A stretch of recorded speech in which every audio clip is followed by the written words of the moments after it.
everybody. Dawn Kendrick here with some good news. And the good news is that you're only going to hear good news here.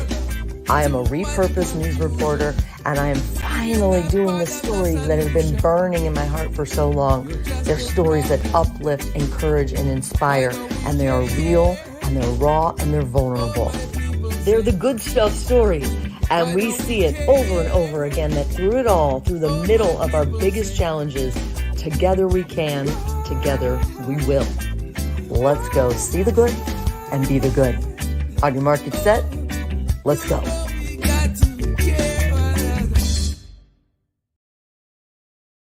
Hey, good stuff, family. I love that little jingle. Do you love it? It's catchy. You could be singing it all day. Oh, you got to care. But it's perfect because our friend Carlos Jones recorded that for us. That's what this is all about, the Good Stuff family. Growing the Good Stuff family tree 2023, telling you joy through the journey stories. It's about caring about one another. Together we can, together we can. Or together we can, together we will. And we are about to bring you a story today that's going to speak to all of us, I do believe. It's specifically the story about a couple who wanted so badly to have a baby and couldn't. But the hope that they held on to, the faith that they held on to is inspiration for me. It's inspiration for anyone hoping against hope for things. A lot of times when we have our plans and we look to heaven and say, really, God, really? Like, that's not how it was supposed to go. How many people listening to this can relate to that right now? And it's an ongoing, it's like working your faith muscle, because even if you get it one time, like, okay, God, I can be patient, then there's inevitably something else that we have so many questions about. And this family is exactly the kind of people we want to profile, because they have been living examples, leading by example of how faith got them through a time, years and years of hoping for something and asking, why would God not want them to be parents? So I met them in my former life as a reporter. I'm a repurposed news reporter now, and I get to tell these stories that I love. But some of the best people that I know are people I met through the blessing of having been able to be a news reporter. And the Hogle family are perfect examples of that. I love them so much. I know you're going to too. So here's the story to share with you how I met the Hogle family. Now to a story of how faith and science made for a classic case of see the possible for a Conneaut couple. They built their family and are raising their child from another couple's frozen embryo. Dawn Kendrick here now with a story you'll only see on Channel 3. Hi, Dawn. Hi, Sarah. They are embryos stored in labs that become the love of the adoptive parents' lives. Thousands of embryos waiting to be adopted, and not enough families yet opting to carry and deliver someone else's baby before raising him or her as their own. A Conneaut couple is hoping their story will help change that. Angela and Raymond Hogle were so in love and so sad at the same time, knowing they couldn't have children of their own. Jesus loves the little ones like me. Then Jacob Timothy Hogle changed all that, made his way into the world at 5 pounds 9 ounces on August 4th, 2015. But Angela and Raymond chose him when he was much, much smaller, a microscopic embryo, sitting, waiting, frozen, along with 6,000 others at National Embryo Donation Center in Knoxville. Donor embryos generally come from families who have been through in vitro fertilizations and don't want any more babies. The fully fertilized egg, now embryo, is then transferred to the baby's mom-to-be. That's how Angela was able to carry and deliver her adopted child. They just take estrogen for anywhere from 12 to 20 days, and then begin some progesterone shots and have a embryo transfer a few days later. Hopefully, you're pregnant. So Jacob's stuck. Yep, Jacob's stuck. Is that funny? That motherly instinct that I just wanted to nurture and give a child a good home. Wanna go to the barn? Yeah. Put your daddy his shoes. This little darling in a John Deere hat Thank you, buddy. is the Hogle's bonus baby blessing in tiny boots. You helping daddy, aren't you? Yeah, we give him, hey, buddy. Oh, that's his joy. He just loves to go to the barn, see the baby goats. Can you say moo? Oh, there you go. This little nugget is why the Hogles are constantly mentoring to anyone anywhere who believes they will never be able to be parents. Yes, you can. We have a child, so it's possible. The way we look at it, I mean, she carried him the whole time. We're mom and dad. The National Embryo Donation Center in Knoxville alone has made 655 births possible through embryo adoption since 2003. And get this, there are an estimated 30,000 frozen embryos in the U.S. that could potentially be adopted. Potential Jacobs waiting to be born, nurtured, and loved. In those tanks with nitrogen are so many babies that could be born, make a family. But we just thank the Lord every day for this miracle. I just look at it and it's like, can't help but start tearing up. This, what's happening right here, that is music to your ears. Oh, yes. A powerful perspective check. You're going to soak it all up. Oh, exactly. Even the hard times, I love, because I never thought I'd get a chance to go through it. That's how great God is. The Bible. Oh, good job, buddy. Raymond and Angela Hogle say one day when the time is right, they'll explain to Jacob that he has a biological mom and a biological dad, and that he has parents in them, the Hogles, who literally grew him, nurtured him, raised him, and loved him. A win-win, they say, for both couples, and especially for that little Jake who we fell in love with and can't wait to see him grow into the person the Hogles say God intended him to be. Back to you, Sarah. Well, this has to take some strength, I think, but what a gift for that family. It really is, and they gave life to that embryo, and they're really hoping that if you're hearing this right now, that maybe it's on your heart that you would look into it as well. Thanks, Don. Good stuff.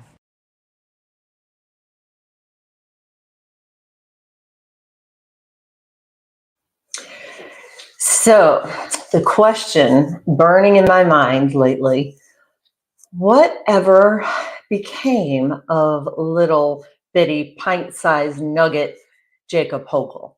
Oh, funny you should ask, because we gave his mama a call and here we go. Now he's 7 years old in the 2nd grade. Amazing. He's a chatterbox like me and we love him. Everyone, drum roll, please. Brrr. Jacob Hogle! Hi, buddy. Hi. How's it going today? Good. Yeah? What do you think when you see that story again from years and years ago? It just amazes me that I have a mom and dad. Because I know there's lots of kids out in the world that are just alone. No mom and dad. That's it. And what a great mom and dad. Like, they love you so much. You know that, don't you? How do you know that? Because they're kind and they love me. And I know they're my real mom and dad. Yes, yes, yes, yes. And so, Angela and Ray Hogle, like you're heroes of mine. This is a gift that was a long time coming. Can you, the two of you, kind of describe what all the heartache you went through to get to that awesome little Jacob, who I love so much? Go ahead. Well, I have something called Turner syndrome that because of it, I'm unable to have children. So we knew that from the beginning. So we knew we were going to have to consider some type of adoption from the beginning. But we started about 2 years after we got married.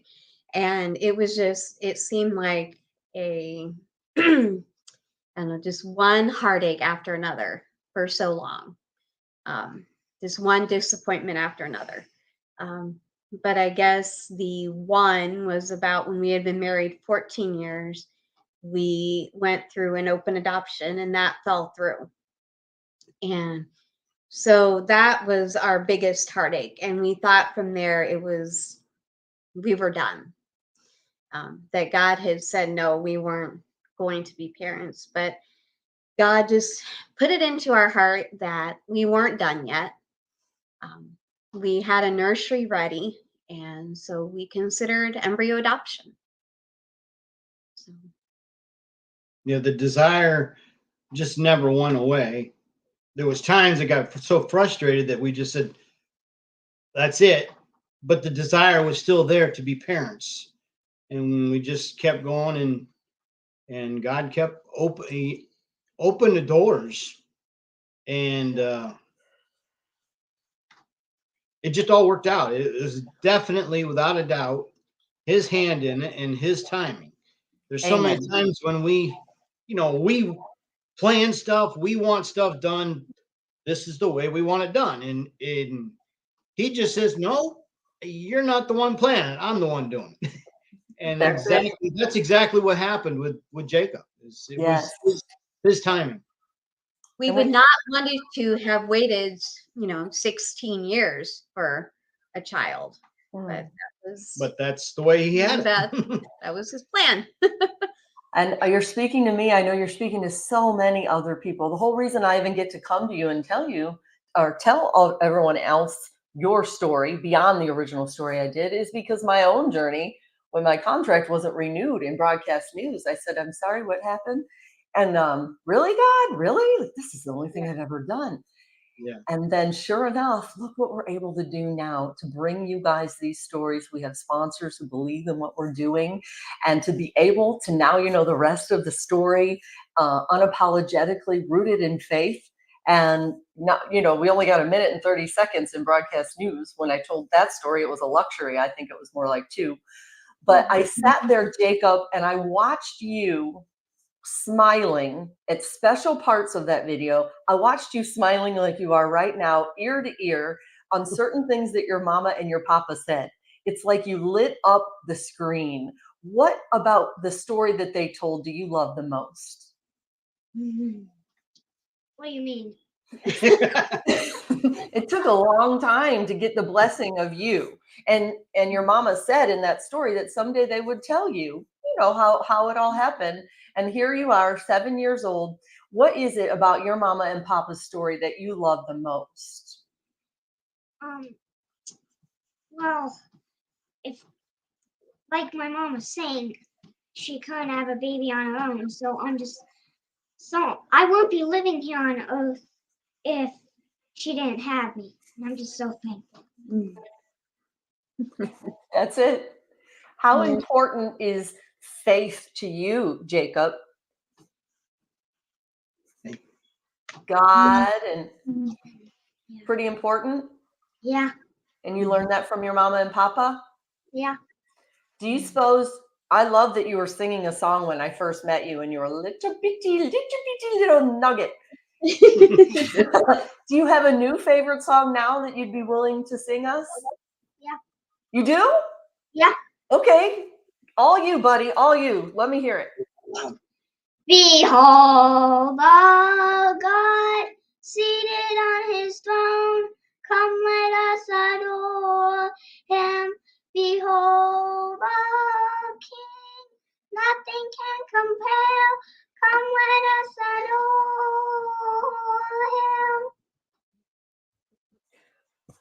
him. I need a moment right now. I need a moment. Is that the voice of an angel or what, Mama and Papa? Amen. Amen. Yeah. Yep. He's such the good stuff. So all I keep thinking is who adopted who? Isn't that kind of how it feels? Yeah. Yeah, you got a point. Yes, you're right. Yeah. Jacob, you kind of adopted your mama and papa who needed you. Yeah, and one reason I'm a big helper in the dad. You really are. And you're so smart that was the next thing I was going to talk about, that they got this fantastic boy growing up like so quickly and so kind and so sweet. And I also got a great farm hand out on the farm. So let's show this video your papa shared with me. Boy, you're a hard worker more than I would want to be. Let's show. Should we show it real quick, Jacob? Yeah. You know what it is? Set it up. What is it we're going to see? Oh, is it Cleaning bones. okay. We know it probably has something to do with cows. All right, here we go.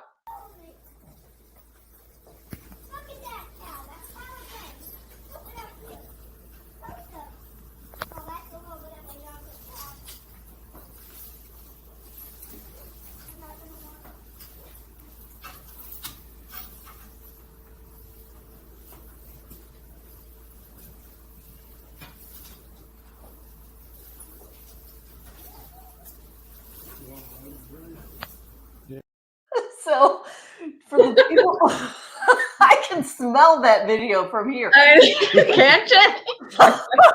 The people who are listening to this as a podcast, if you head over to thegoodstufffamily.com, you can watch this as the video live stream that we're doing now. So what was happening there? What was happening there, Jacob? Scraping the manure. It was just the other day. So Scraping up manure. Well, somebody's got to do it. Exactly. That's right. Yeah, and I remember, like we saw in that first piece, you were tiny, and you could tell that was right where you belonged on the farm. Why do you love it so much, helping out like that? well, because I like the whole farm. I just like the animals, the whole farm. I just love it. Yes, It's part of my life. it's part of your life. It's kind of like your foundation, right? Like your roots. Yes. And what about, do you want to keep it going, or what did you tell me last time? I would probably want to keep it going. Yeah. Yeah, kind of keep it in the family. Yeah. Yeah. Who's your favorite cow? Probably you'd have. Oh, well, I have one over at the grandma and grandpa's. It's named Sarah. Sarah. Yeah. It's a girl cow. Oh, she's sweet. Yeah. Okay. But the problem is she still poops, right? Do you have to scoop over at grandma's house too? Do you have to be the pooper scooper? Grandpa's a little old for that. Well, he still does it, just whenever I'm over there. The best. Oh my gosh. Well, what are you guys, as you sit there and you watch that, honestly, what are you thinking, Mama and Papa? Seeing so much potential. He's only 7, for Pete's sake. Yeah. Yeah. He's got a lot of potential. He's a smart kid. I tell you, he's smart, and has the ability to gab and talk with people. And it's just, sometimes it's a little overwhelming to see how well he can do it. He's been a little nervous here, but that's not normally him. It's just get away. So. And see, I thought he was so well spoken here. Like most kids that age, trust me, I've interviewed a lot of kids.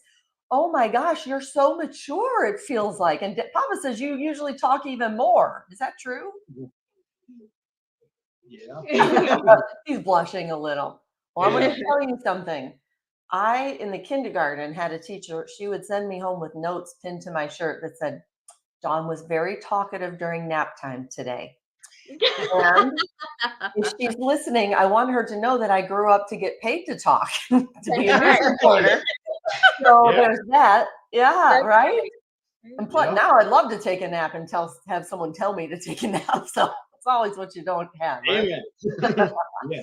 Yeah. And so Ray, you were saying, obviously that story was years ago. Now you keep in touch with that center, don't you, in Knoxville? And what are the numbers now? We try to keep in touch with them. We've been down there twice, I think, since. Yeah, twice. And stopped the visit, and they had one time they had a celebration for at the time we went was the 800th baby. Okay. And Now they're over. and they had one here a year or so ago. It was for 1,000. Wow. And now they are over 1,300 and some babies born, which is, it's just a praise to God, and it's wonderful news. It's great stuff. It And is it's just good to great. hear. Yes. Wow. Well, so well said. Because you said even in the story that it's just almost mind-boggling, isn't it, to think how much potential, in your words, is frozen. Exactly. Yeah. It's as you said, it's mind-boggling. There's so much potential. We don't know. I mean, you don't know. One of them babies could turn out to be the next president. It could be the one who cures cancer. You just don't know. And there's potential there, and we can't let it stay there. We need life and the potential of life. And I mean, who knows what he can grow up to be? I mean, whatever God's plan for him, we want that for him. It would be great. I'd love to see him grow up, be a farmer, but if God wants him to be, who knows? He might want him to be a president the way he talks. Or he could be a news reporter. Yeah. There you go. A good, great news reporter or a storyteller. Yeah. And Angela, so I know this is a huge part of your ministry almost. I would even call it a ministry in your life, is to spread the word. You've even written a book. Tell me more. I wrote a book. He's going to hold it up. Okay. Cracking through the eggshell. But it just tells our whole story from beginning to end.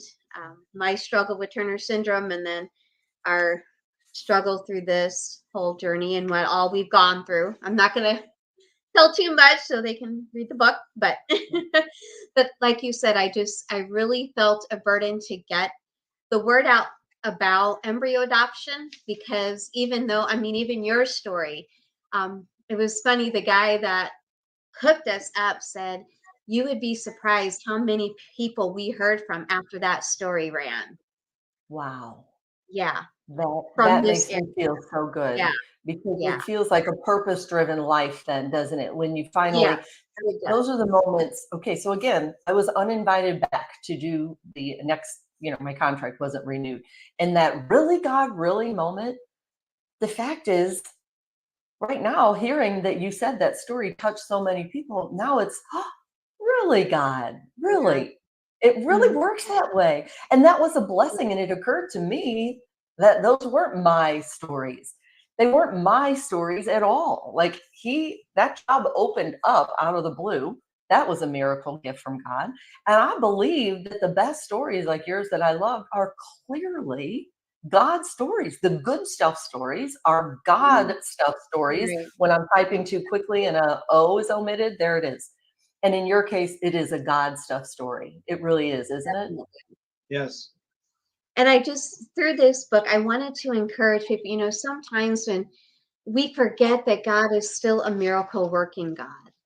And we see those miracles that we read in the Bible, and we think he can't do that now. He can't do that. Yes, he can.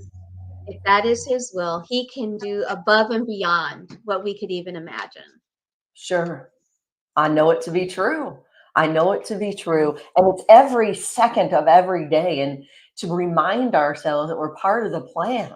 And we don't need to understand the plan because he does. That's kind of where I am right now. Yes. Right. Yep.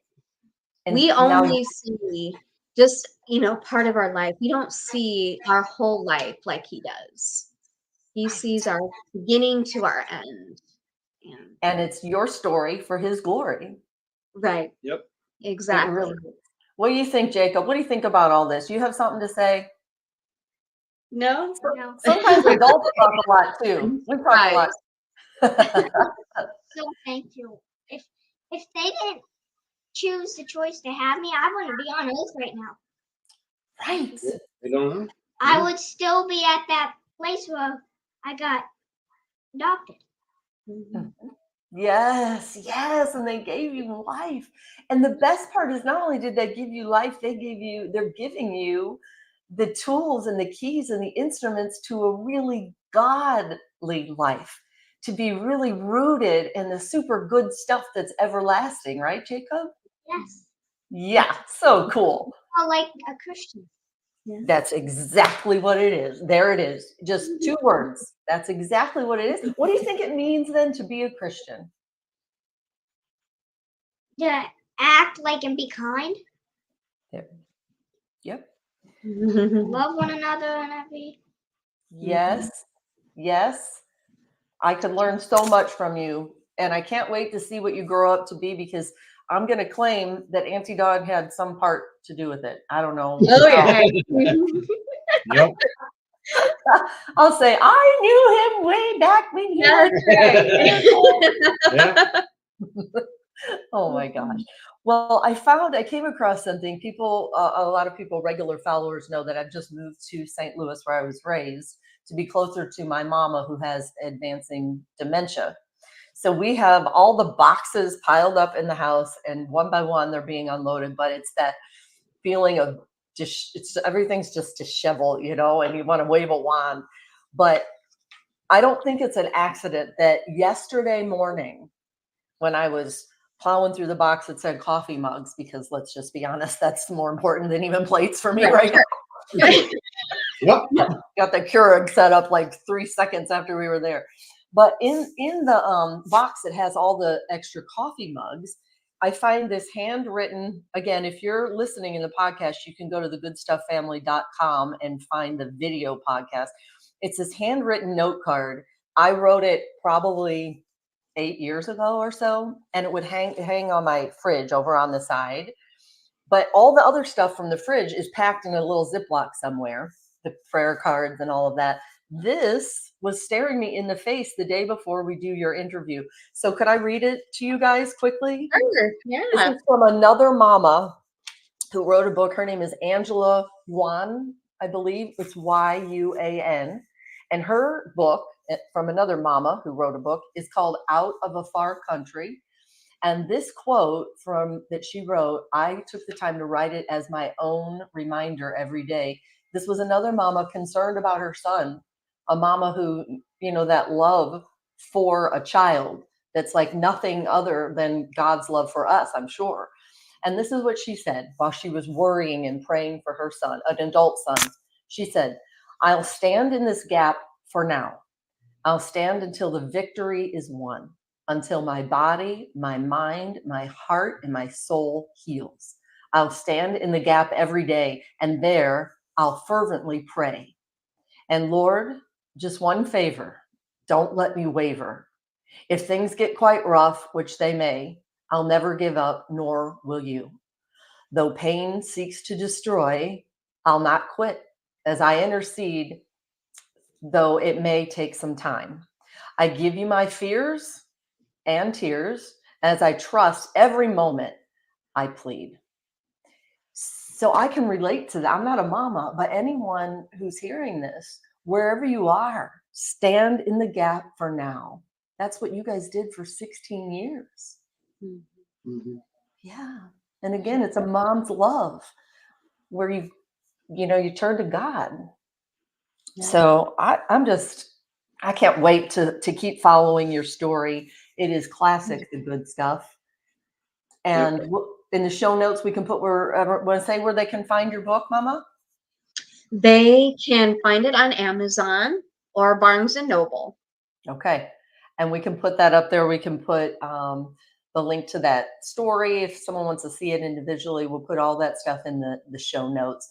So Jacob, this is you kind of started it out. You were the beginning, the big reveal. Now I'd like to end it with anything that you would like to say. What would you like to say, Mr. Jacob Hogle, 7-year-old dynamo good stuff kid?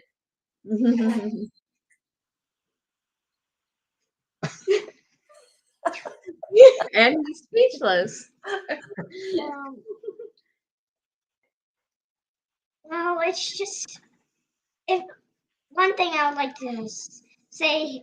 I know if you ever ask me, what is this knob do on a machine? I will tell you exactly what it is. Oh, good.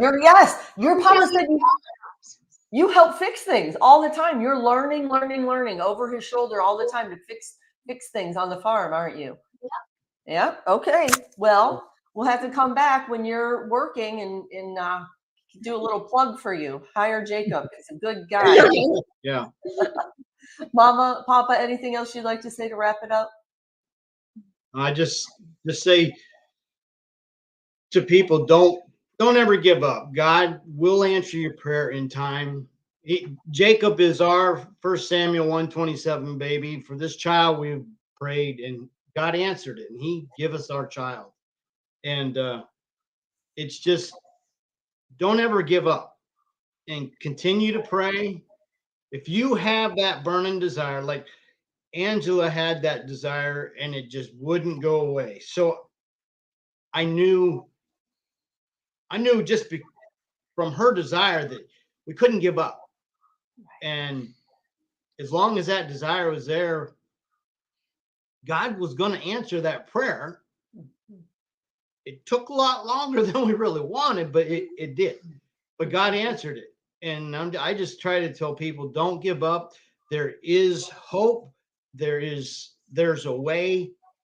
Just believe that God will answer it. I try to encourage. I've had people that I know that families that don't have baby, they're trying this and that. And I says, give embryo adoption an option to look at, and maybe it is the way. It definitely was for us.